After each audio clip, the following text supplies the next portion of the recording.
경기과학고등학교의 커리큘럼을 알아보자 지구과학 편입니다.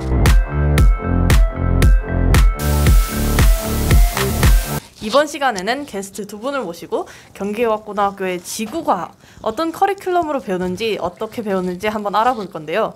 일단 게스트 두 분 소개해 주시죠. 예, 저는 38기 서견우이고요. 이번에 국제 천문 및 천문체물리 올림피아드 국가대표로 나갔다 왔습니다. 저는 38기 나연호이고요. 옆에 있는 친구처럼 지구과학을 그렇게 깊게 전공하지 않았지만 그래도 일반적인 친구들을 대표할 수 있다고 해서 전 여기 나오게 되었습니다. 그러면 작년에 천문 동아리 별바라기 기장이셨잖아요. 네. 그러면 별바라기 홍보 시간 짧게 한번 가져보도록 하겠습니다. 네, 일단 고등학교에 와서 천문 관측을 할 기회가 생각보다 많습니다. 예를 들어서 뭐 지구과학 교과 시간에도 별을 관측할 수 있지만 근데 별바라기와 같이 그런 동아리들에 가가지고 그래서 천문 관측을 하면 좀 남다른 경험들을 할 수가 있어요. 예를 들어서 뭐 밤하늘에 SRC라는 그 건물의 옥상에 올라가서 별을 보면서 친구들과 담소를 나누고 그리고 직접 뭐 천문을 관측하는 뭐 기술이나 이런 것도 배우면서 뭐 이런 연우와 같이 국대가 될 수도 있고 그런 것 이외에도 친구들과 서로 정말 재미있는 추억을 만들 수 있으니 별바라기에 지원해 주시면 감사하겠습니다. 네, 그럼 동아리 홍보는 여기까지 하고 이제 본격적으로 경기과학고등학교의 지구과학 커리큘럼이 어떻게 되는지 한번 알아보도록 할 건데요. 1학년 때 1학기 때는 기초지구과학 및 실험 1, 2학기 때는 기초지구과학 및 실험 2를 필수적으로 듣게 되잖아요. 1학기 때는 어떤 것을 배우는지 한번 소개해 주실 수 있을까요? 먼저 우리 커리큘럼에서는 1학년 기지실 1이랑 기지실 2가 각각 교과서를 지구과학 1, 지구과학 2를 쓰기 때문에 그 어떤 대기 해양 먼저 배우고 천문 지지를 나중에 배운다 이런 개념이 없이 네 가지를 1학기 때는 좀 간단하게 배우고 2학기 때는 좀 심화돼서 배운다는 느낌이 있습니다. 그래서 1학기 때는 그 간단하게 천구에 관한 지식을 간단하게 배우고 천문에서는 예를 들면 막 외계 행성을 탐지하는 방법, 외부 은하에 대한 간단한 지식들을 배운다면 2학기 때는 그에 심화해서 그 천구를 나타내는 좌표계에 대해서 복잡하게 배우고 외부 성운이나 별의 분광형 같은 것들에 대해서 그 정량적으로 계산하는 방법을 배우는 심화되는 방식으로 나아가고 지질 해양 대기 같은 경우도 비슷합니다. 1학기 때는 주로 외우는 위주고 그 예를 들면 암기 위주로 이루어지고 2학기에는 그 전향력에 대해서 집중적으로 다루는 등 약간 물리적인 직관이 필요한 내용들을 배우게 됩니다. 저희도 그것 이외에도 지구과학과 관련되어서 여러 실험들을 진행하였습니다. 저희 기수에서는 천문 관측을 직접 하지는 못했어요. 왜냐하면 뭐 여러분도 아시다시피 코로나가 많이 유행하기 때문에 그때는 천문 관측을 뭐 이론으로 대체하였지만 39기, 40기에서는 천체 관측을 직접 경험할 수 있고 그리고 그것과 관련되어서 수행평가도 있습니다. 그 이외에도 예를 들어서 지진의 진원을 찾는 그러한 실험이나 아니면 그 이외에도 약간 뭐 어떠한 보석이나 아니면 광물의 경도나 이런 것들을 파악해서 뭐 이런 것과 관련된 여러 종류의 지구과학 관련 실험도 진행하고 있습니다. 그럼 하는 김에 지구과학 및 실험 2까지 지금 커버를 해주신 것 같습니다. 그러면 기초 지구과학 및 실험 1, 2에서 한 실험 중에 좀 인상 깊었던 것이 있을까요? 일단 저는 제일 기억에 남는 거는 왜냐면 천체 관측은 못했으니까 1학년 2학기 때 우리가 한 그 박편 관찰 실험이 있었는데요. 지질학 쪽 파트인데 이 암석 얇은 박편을 만들어서 박편에서 생기는 그 암석의 광물들의 광학적 특성을 관찰하는 실험인데 이 편광판을 이용하면은 암석에서 그 암석의 박편의 두께에 따라 달라지는 알록달록한 간섭색을 볼 수 있었던 것이 제일 기억에 남았습니다. 자, 그러면 이제 2학년이 되면 지구과학이 필수 과목이 없고 이제 다 선택 과목으로 바뀌게 됐잖아요. 저희는 그때 1학기 때 원래 개설될 수 있는 과목이 천문학 및 실험, 고급 지구과학, 해양학 및 실험이 있는데 그게 이제 고급 지구과학과 해양학 및 실험이 이제 수강자 수가 너무 적어서 이제 매년 좀 개설이 안 되는 편이고 천문학 및 실험은 그래도 좀 개설이 됐고 두 분 다 이제 수강한 걸로 알고 있습니다. 그러면 천문학 및 실험에서 뭘 배우는지 좀 소개 좀 해줄 수 있을까요?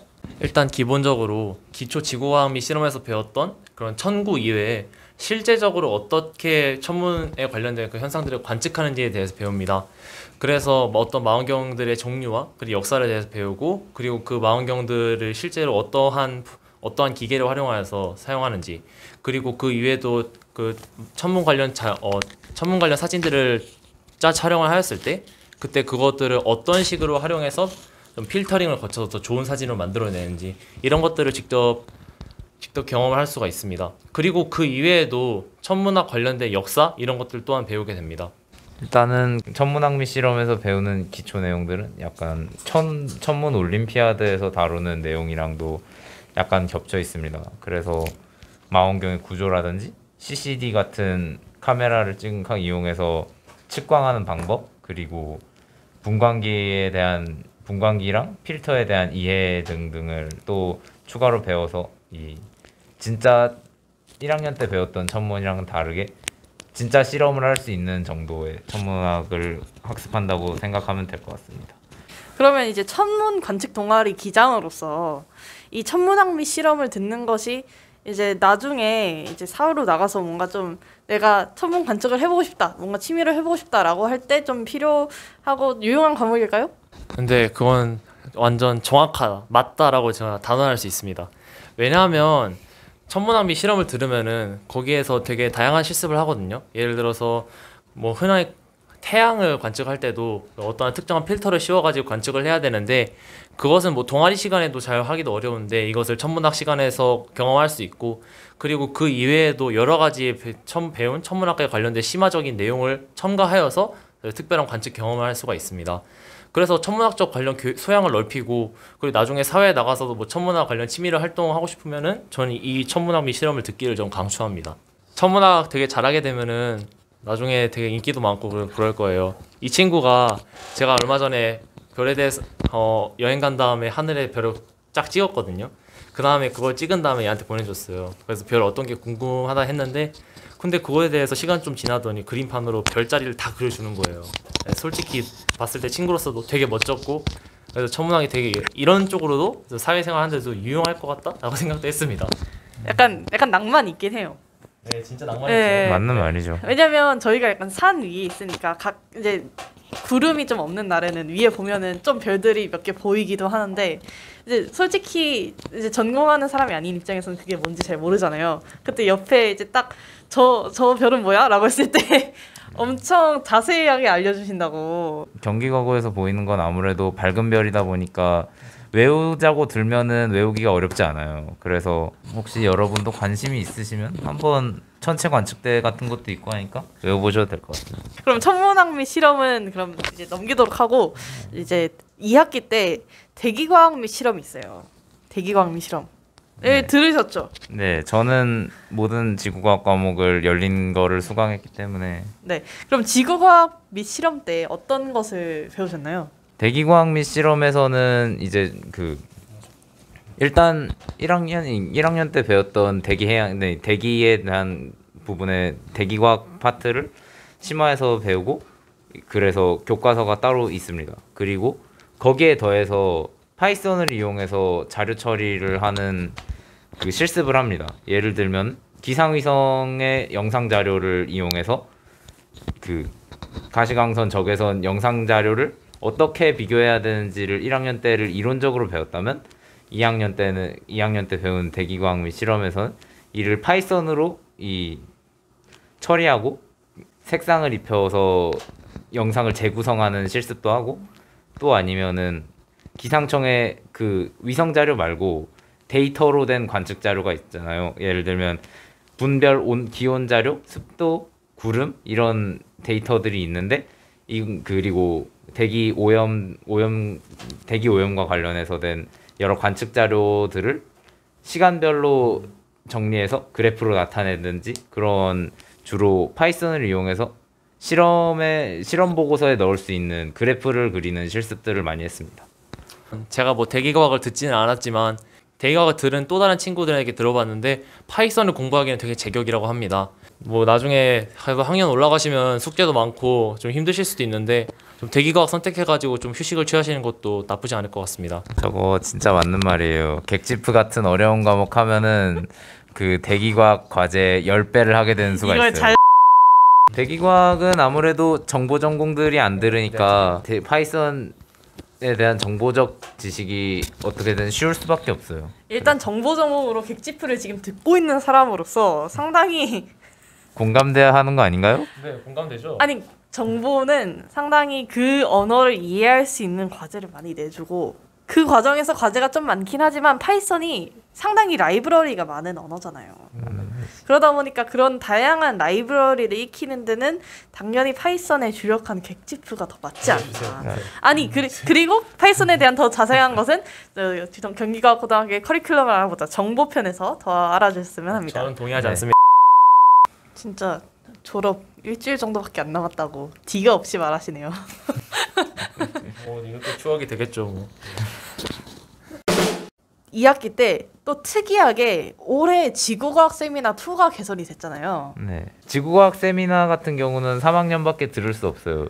그래서 저도 솔직히 얘기를 하면 지구과학 세미나 2는 3학년 2학기 학생들이 놀려고 들은 거예요. 저희가 지구과학 세미나 2에서 배우는 내용은 대기과학 실험 시간에는 기상청에서 얻어온 데이터 자료들만 이용해서 파이썬 과제를 제출하는 거였는데 이제 지구과학 세미나 2에서는 그 이론적인 부분보다는 아무래도 세미나다 보니까 졸업하기 전에 파이썬에 관한 지식을 조금이라도 과학 연구를 위해 필요한 지식을 알아가면 좋지 않을까라는 생각에서 박기원 선생님께서 여러 지구과학 자료, 예를 들면은 해양 조위 자료, 그러니까 해수면 높이, 시간별 높이 자료나 아니면은 태양 흑점을 관측하는 사진 자료를 이용해서 이 사진에서 태양 흑점의 개수를 찾아내고 아니면은 파이썬 이용했던 것처럼 그 시간별 조위 자료를 이용해서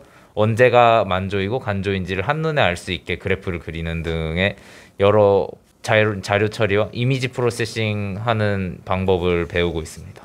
네, 그럼 그 원래 전문 과목인 지구과학 수업은 지금 개설된 게 이게 다고 이제 융합 과목이 또 두 가지가 있잖아요. 지구과학이 과학 영상하고 2학기 때 보석의 미학 이렇게 있는데 1학기 때 과학 영상 네, 뭘 배우는지 일단 과학 영상에서는 카메라를 촬영하는 데 대해서 기본적인 이론을 배우고 그리고 그 이외에도 DSLR을 활용해서 여러 가지 사진을 찍습니다. 그리고 사진을 찍는 데서 국한되는 것이 아니라 사진을 촬영을 하고 그것을 저희가 뭐 파노라마든지 아니면은 그것 이외의 프로그램을 사용해서 저희가 좀 편집을 하기도 하고 그리고 그것 이외에도 사진을 찍는 방법이나 아니면 또 어떠한 렌즈를 써야 되는지 이런 부분에 대해서 배우게 됩니다.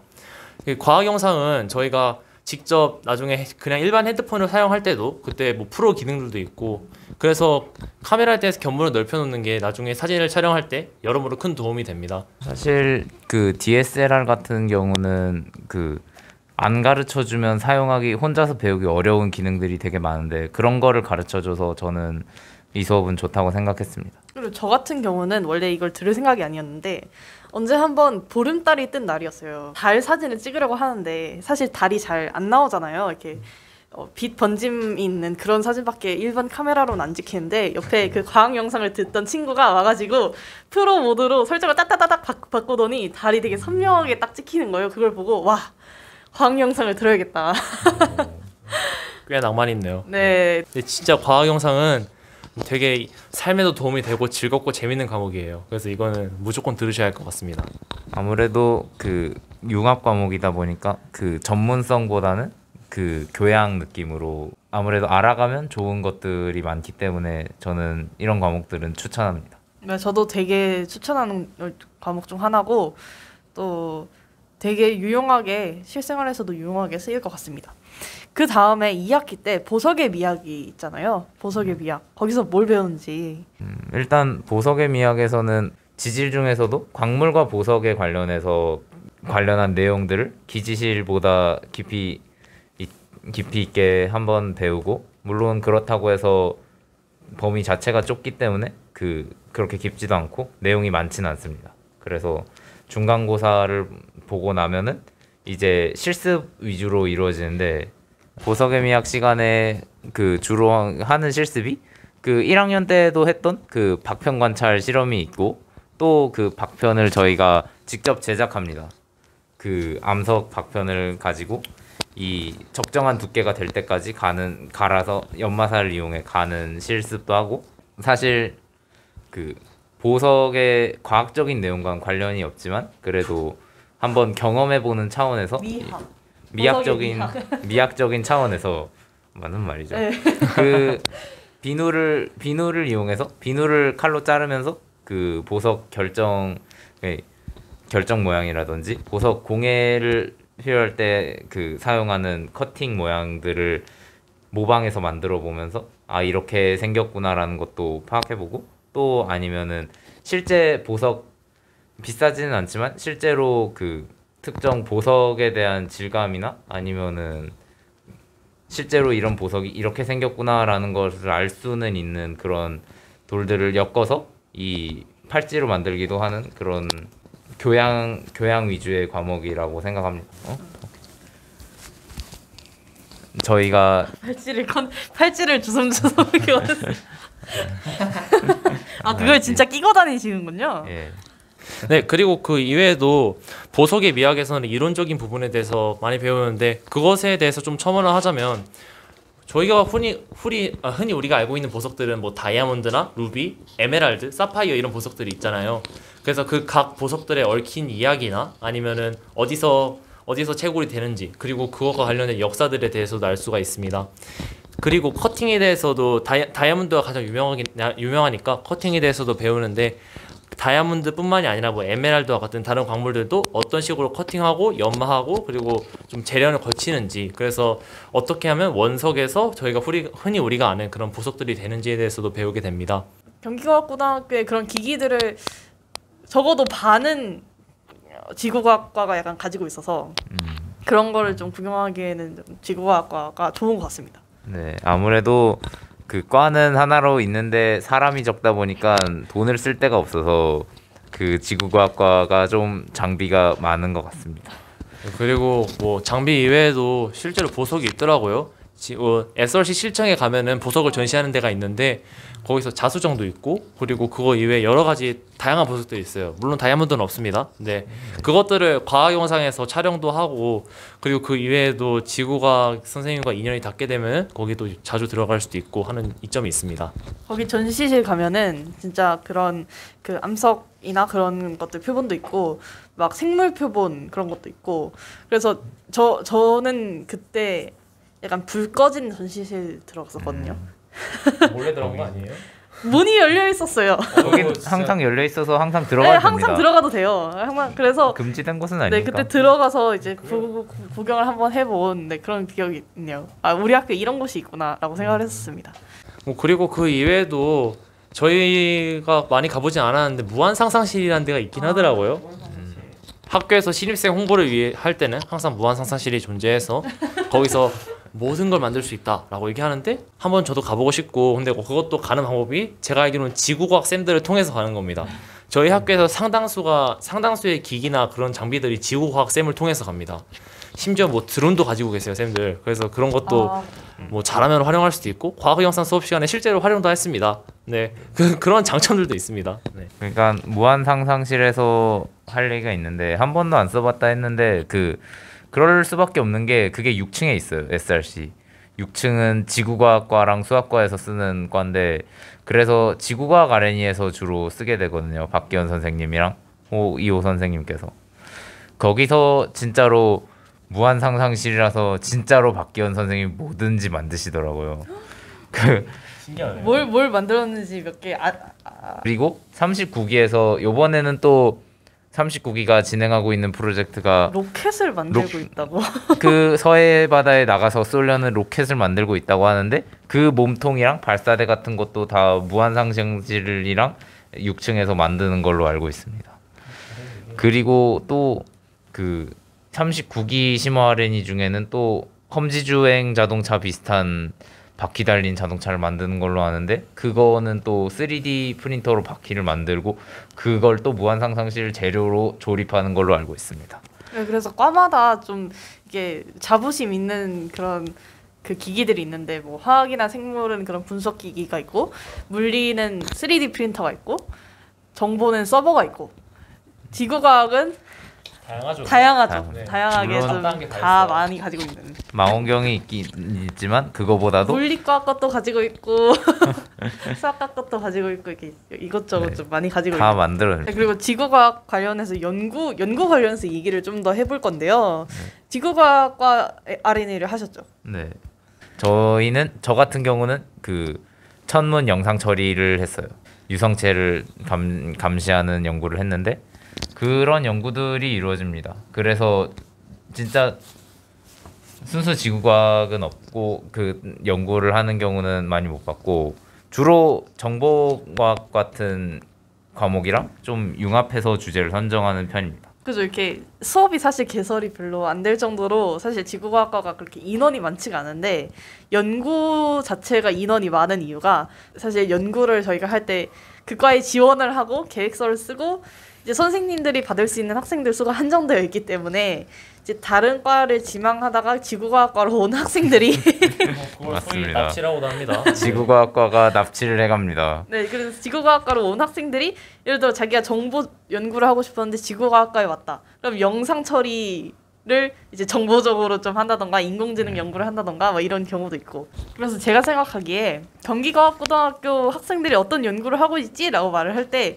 그냥 특정한 관심 분야가 있다면 그 분야 포스터들을 보면 되지만 그냥 대략적으로 어떤 연구를 하지라고 했을 때 지구과학과의 연구를 보면은 수정 물화생지의 그냥 모든 내용들이 거기에 약간 다 들어있는. 그건 약간 네, 자유전공학부랑 비슷하네요. 진짜 친구들이 뭘 하고 싶은지를 볼 수 있어요. 진짜 네. 여기 와서는 하고 싶은 걸 하니까. 자, 그럼 연구 얘기는 여기까지 하고 이제 국가대표시잖아요. 아, 전문 네. 올림피아드. 그럼 국가대표 약간 어떻게 됐는지 아니면 뭐 대회는 좀 어땠다. 내가 국가대표니까 어떻다. 뭐 이런 거 있을까요?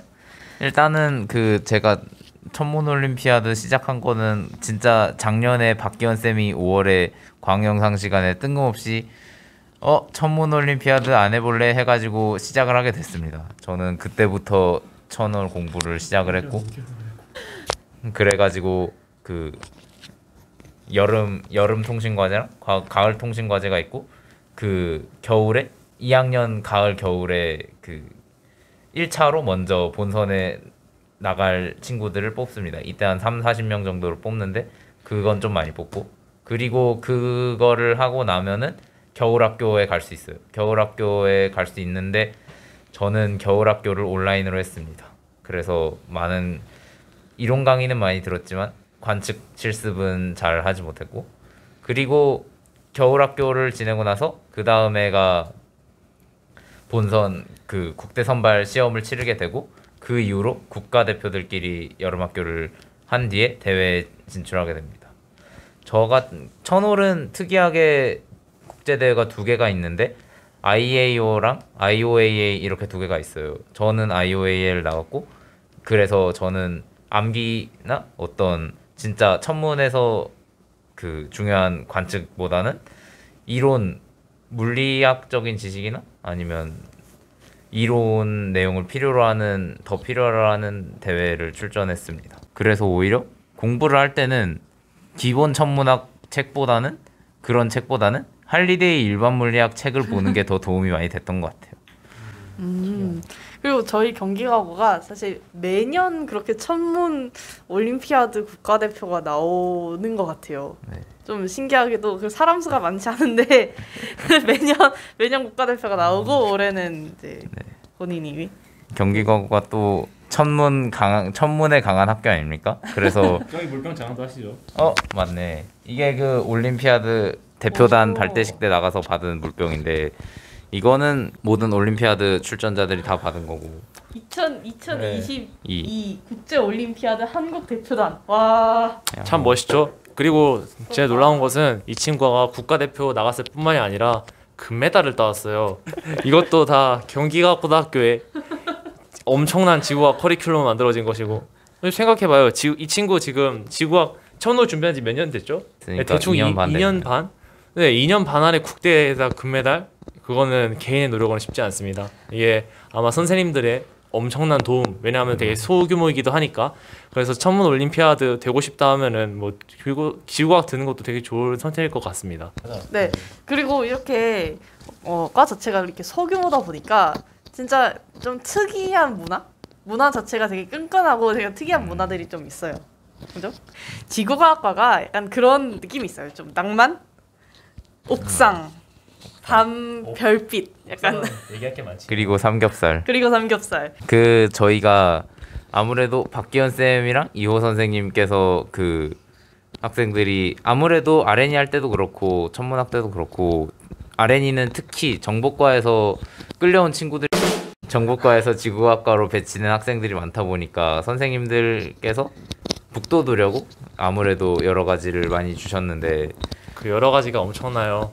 사실 이런 경고를 좀 하시긴 했어요. 이호 선생님께서 어디 가서 좀 공식적으로 말하고 다니면은 좀 위험할 수 있고 아무래도 퍼지다 보면 다른 과목에서도 이런 얘기가 자주 나오다 보니까 그 문제의 소지가 있지만 저희는 졸업하니까 알 게 뭡니까? 엄청 많죠, 그게. 이제 이것은 우리끼리만의 비밀입니다. 네. 선생님 너무 막 나간다. 근데 마지막으로 한마디로 정리를 하자면 저는 지구과학이 굉장히 블루오션이라고 생각을 해요. 왜냐면 사람도 없고. 근데 물고기. 그러면 지금까지 경기과학고등학교의 커리큘럼을 알아보자 지구과학 편이었고요. 이제 마지막 시간이에요. 감사합니다. 감사합니다. 남은 후배 되실 분들 다 여러분 경기과학고등학교에서 힘내세요. 네, 3년 남았으니까 3년 버티시면 이제 좋은 일들만 가득할 거예요. 이제 그리고 저희는 즐기러 가겠습니다. 그리고 그건 안 돼. 그럼 안 돼. 아마 이렇게 됐지? 이 정도는 잘했잖아.